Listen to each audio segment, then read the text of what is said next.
about reduce a person to a pile of rubble almost, like I'm just a mere shadow of what I used to be able to do and achieve.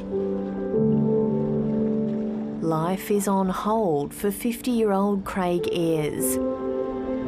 He's been waiting for a hip replacement for 4 years, a Category 2 patient on the state's elective surgery waiting list.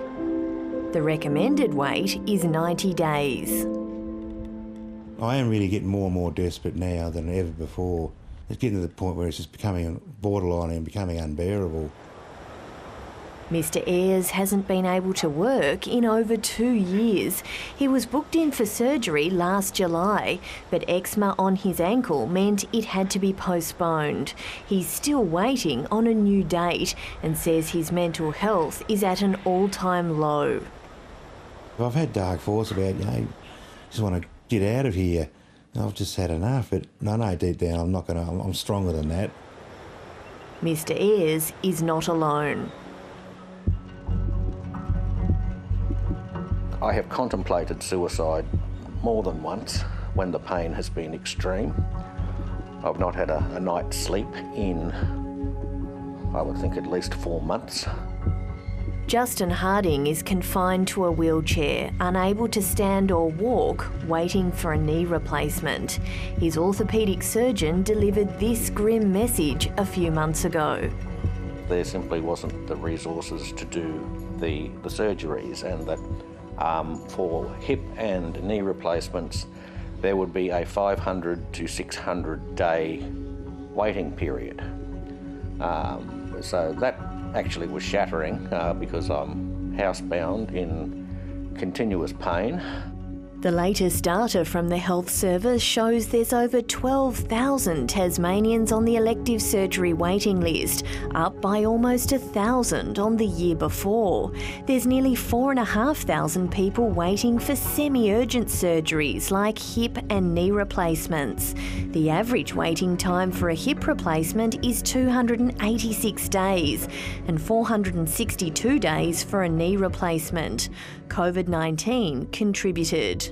They are amongst the worst in the country, and that's partially probably our population. We've got an ageing population. I know of a number of days where we've had to cancel elective surgery because we can't staff, for example, the theatre complex. Nurse Unit Manager James Lloyd is preparing for a shift at the state's main hospital. In his 30-year career, he says staffing levels have never been so low. I'm feeling quite worried about the staffing situation at the Royal Herbert Hospital. We found out in early March that for April we are 900 shifts down, so there are 900 shifts that are unfilled. And that's even before we add sick leave onto that.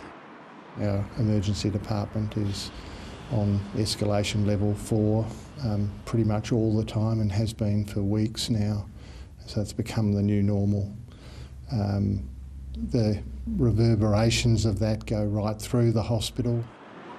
It's nearly a year since the centrepiece of the $689 million Royal Hobart Hospital redevelopment opened.